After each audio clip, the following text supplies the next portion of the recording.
তারাপীঠে ধরো যাও, অনেক দিকে সাধক সাধিকারা জপ করছে, নিয়ে রাত্রিবেলা বাংলার বোতল নিয়ে বসে গেল। মানুষের মাথাটা কেন কাজ করবে? ওর মধ্যে তো প্রাণ থাকছে না।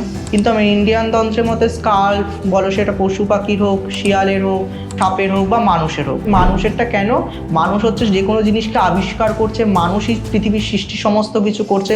কুকুর ছাগল বিড়ালগুলো তো উন্নত করছে না, তাহলে সেই জায়গায় ওদের মাথা পঞ্চমুণ্ডী সাধনার ক্ষেত্রে উল্লেখ আছে, কিন্তু মানুষকে সব থেকে নরমুণ্ডকে প্রাধান্য মেন দেওয়া হয়েছে।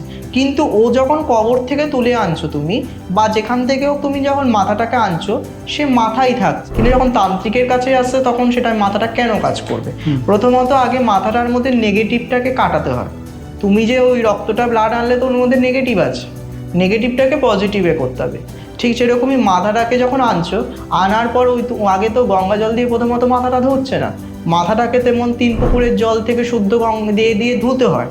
ধোয়ার পর কারণদাটা থেকে অভিষেক করতে হয়। অভিষেক করার পর সেইখানে জবা কুসুম তেল ঢালা হচ্ছে, অগুরু ঢালা যাচ্ছে, গোলাপ জল ঢালা হচ্ছে, দেওয়ার পর ওর উপর কালী যন্ত্র অঙ্কন হচ্ছে, তারপর তো ইষ্টবীজ জপ হচ্ছে, তারপর তো মাথার বলিদান, চণ্ডীর বলিদান আছে, কালরাত্রি বলিদান আছে, করার পর সেখানে মাথার উপরে দেবীর স্বরূপে পুজো হচ্ছে।